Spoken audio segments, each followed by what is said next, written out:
नमस्कार दोस्तों, सिद्धि short and academy में आपका स्वागत है।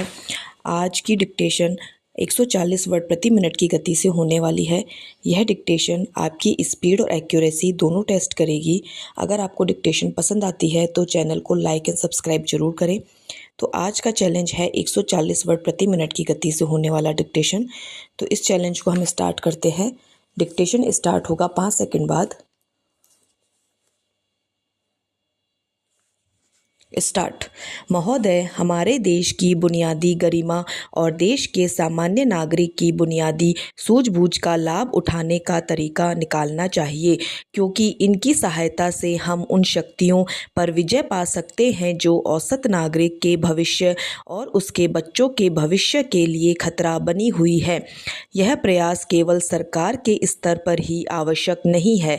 यद्यपि सरकार की जिम्मेदारी बहुत बड़ी है, बल्कि कहीं अधिक व्यापक स्तर पर यह प्रयास किया जाना चाहिए। इसमें केवल राजनीतिक पार्टियों और प्रशासकों को ही नहीं, बल्कि विद्यार्थियों, लेखकों, कलाकारों, शिक्षाविदों, विभिन्न प्रकार के सांस्कृतिक और अन्य संगठनों तथा उन अन्य सब लोगों को शामिल किया जाना चाहिए जो जनसंपर्क संगठनों में काम करते हैं और काम कर सकते हैं। हमें यहाँ यह विचार करने के लिए एकत्र हुए हैं कि किस प्रकार यह उद्देश्य पूरा किया जा सकता है। हमें एक ऐसी व्यवस्था करनी है जो यह काम पूरा कर सके। हमें राष्ट्रीय स्तर के एक ऐसे ठोस कार्यक्रम पर विचार करना है जिनमें हमारे समाज का प्रत्येक महत्वपूर्ण हिस्सा प्रत्येक नगर में और वस्तुतः प्रत्येक गांव और प्रत्येक मोहल्ले में उन शक्तियों का सामना करने के लिए संघर्ष करे जो हमारे सामाजिक और राजनीतिक अस्तित्व की बुनियाद पर ही प्रहार करना चाहती है। Para change. मैं समझती हूँ कि यह परिषद उन सब का आह्वान करेगी जो राष्ट्रीय एकता को महत्वपूर्ण समझते हैं और उनसे आगे आकर काम करने के लिए अनुरोध करेगी। राष्ट्रीय एकता और धर्मनिरपेक्षता के उद्देश्यों की पूर्ति के लिए चलाए जाने वाला एक ऐसा व्यापक जन आंदोलन ही इस अत्यधिक गंभीर समस्या का उचित हल निकाल सकती है। ऐसे ही तरीकों से हमारे देशवासी सांप्रदायिकता और क्षेत्रीयता के विष से होने वाली अपार क्षति को समझेंगे जो हमारे राष्ट्रीय संकल्प और उद्देश्यों की जड़ें काट रहा है। हमें गलत शिक्षा प्रणालियों और गलत ढंग की पाठ्य पुस्तकों के द्वारा बालकों के विचारों को दूषित करने का प्रयास का अध्ययन करना चाहिए और उनका भांडाफोड़ करना चाहिए। आर्थिक असंतुलन और असमानता के विघटनकारी प्रभावों का हम अध्ययन करेंगे और इनके समाधान के लिए उपाय सुझाएंगे। लेकिन मैं यह समझती हूँ कि यह अध्ययन और गंभीर विश्लेषण यद्यपि आवश्यक है, पर इनमें समय लगेगा और इस कारण से हमारा काम रुकना नहीं चाहिए। हमें विघटनकारी शक्तियों पर प्रहार करना चाहिए। यह कहना भर पर्याप्त न होगा कि हम आर्थिक असमानता को समाप्त कर दें। Para change. महोदय, हमें इस बात पर विशेष ध्यान देना होगा कि हमारी शिक्षा प्रणालियाँ, जो पुस्तकें हम पढ़ते हैं, रेडियो से जो प्रसारण हम सुनते हैं, जो फिल्में हम देखते हैं, वे भारतीय मस्तिष्क को विकृत न करें, बल्कि एकता और एकजुटता को बढ़ाने के लिए मार्गदर्शन करें।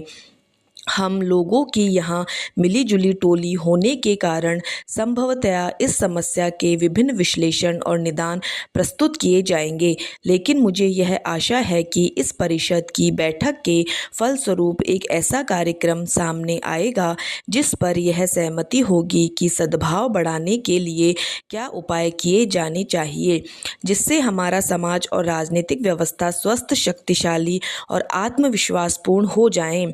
जैसा कि मैंने पहले कहा है कि केंद्र सरकार के ऊपर महत्वपूर्ण जिम्मेदारी है, लेकिन राज्य सरकारों के सहयोग के बिना केंद्रीय सरकार अपना कर्तव्य कैसे निभा सकती है।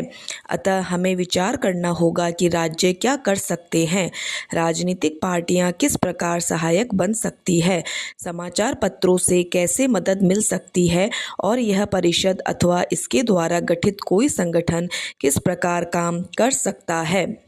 क्या हमें केंद्रीय अथवा राज्यों के स्तर पर समितियां नियुक्त करनी चाहिए?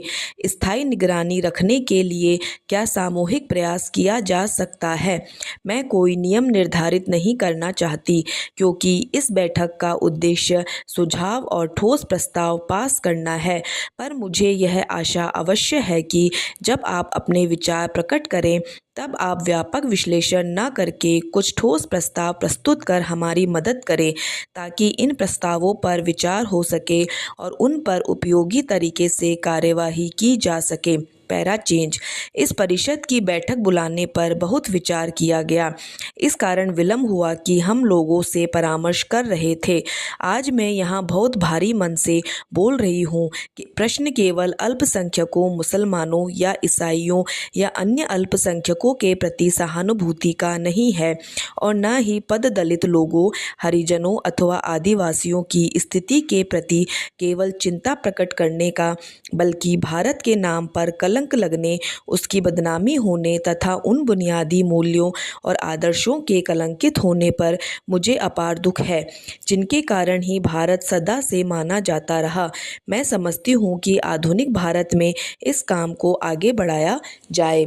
डिक्टेशन समाप्त। दोस्तों, ये डिक्टेशन 140 वर्ड प्रति मिनट की गति से थी। इसके अंदर जो शब्द आए हैं जिनके द्वारा आपकी स्टेनो इम्प्रूव हो, उनको मैं एक अलग वीडियो के माध्यम से आपके सामने लेकर आऊँगी। उसको ज़रूर देखें, और ये डिक्टेशन अगर आपको पसंद आई है तो चैनल को लाइक एंड सब्सक्राइब जरूर करें। धन्यवाद दोस्तों।